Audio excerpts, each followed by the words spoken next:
Well, Rajasthan won the toss in Jaipur and put Gujarat into bat. Very hospitable of them. But they've now had 10 overs to just sit back, relax and regret that decision because Shubman Gill Sai Sudharsan have ensured yet another solid start for Gujarat. They've been doing it so much this season. It's all been a 1-2-3 show. Today it's just 1 and 2. 3 hasn't even come out to bat as yet. Shubman Gill, 51 not out of 31.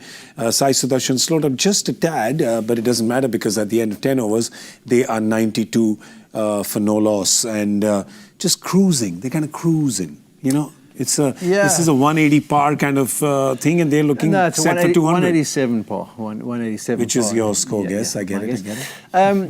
It's just the problems that they've had. The efficiency of their bowlers. It hasn't looked like they've been threatened. There's been 2 catches dropped. They've dropped 17 for the year. There's been 127 catches dropped in the summer. Of the RPL. Just good with numbers. Good with numbers. But how much will this particular one cost, especially when you drop Sai Sudharsan?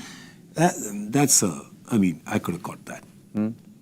I could have got that. He's got to be disappointed, Hitmar, with that performance. And you know, when things aren't going according to plan, you have to take. When your bowling strength isn't good, when you're on the back foot as a team, you have to take your catches.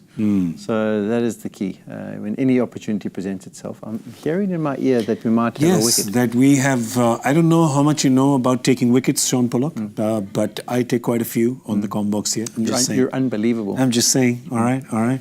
You may be king of your castle. I'm king of this one. But Sai Sudharsan. So basically, it hasn't cost them that much, and Sai Sudharsan is out. I'll be interested to know whether he's been caught. Has he been caught? Because Tikshana's got the wicket and he's been caught. So the captain has decided to catch him and Sai Sudharshan's gone. And now comes the interesting part because Jos Buttler walking out on what was his home ground since time immemorial. Yeah, I was just about to say, I mean, now that they've broken the partnership, there's no one else really to come, is there? For GT, there's no one else to come. Yeah. Maybe just a guy who scored thousands of runs on this pitch. On this ground, which is Jos Buttler, who quite inexplicably was not retained by the Rajasthan Royals. So he'll be keen to prove a point today, he will. And he doesn't need to really because he's been going really well this season. He's got a ton of runs coming on the back of 2 not outs. So yeah, he'll be partnering his captain there, and these two will be looking to take GT because here's the thing that I worry about here, Polly, because these 3 have been in great form. 4, 5, 6 haven't been exposed that much. They haven't got that much time in the sun, literally, because 1, 2, 3 have been pretty much batting everywhere. Today, when they come out to bat, this is not really an Ahmedabad flat deck, right? For me, I agree with you. And we have seen performances from Tewatia and Khan over the years, and Washington Sundar as well. But they haven't been as consistent as I'd like them to be. And, you know, I think when they were playing their best, if you think back to the year that they won, David Miller would walk in that position. Yes. And he'd be really consistent. He'd get the team over the line. So I agree with you. And it's not a bad thing if they do get a bit of an opportunity because as they go on in the tournament, invariably there's going to be a game where they might find themselves 3 down quickly.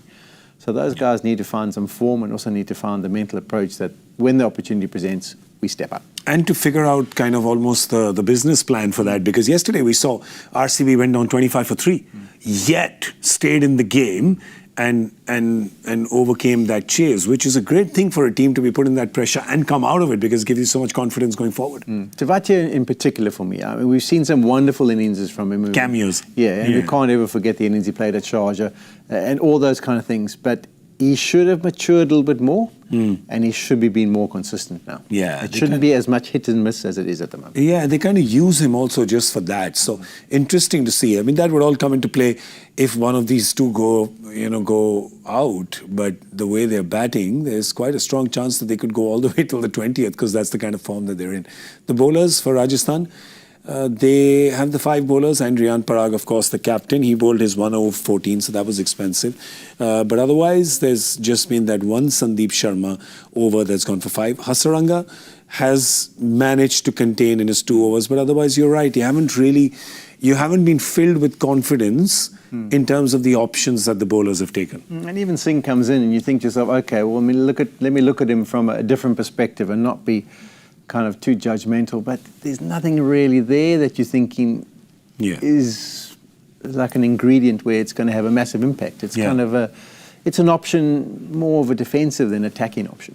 That's why Faruqi for me still, I mean, with the new ball, the skills he uses, I still would go for him. The shape he can get, the slower balls, and at the death, he can bowl some good Yorkers. So I'm disappointed they didn't play him today. Yeah, Tikshana's playing in his place. He's got the one wicket, the only wicket to go right now. But of course, Rajasthan will want a lot more from Tikshana and Hasaranga.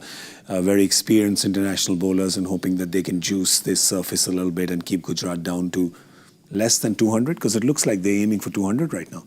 It looks like it's going to be in excess. Yeah, probably. In excess of. Might just be in excess of 200. Let's see. Depends a lot on whether Rajasthan can get Shubman Gill and Jos Buttler. Well, at the end of the 11th over, it's 97 for 1, and that's all we have time for on the Comm Box. We're going to see you at the end of the Gujarat batting effort on Cricbuzz Live, so do join us then. Thanks for watching.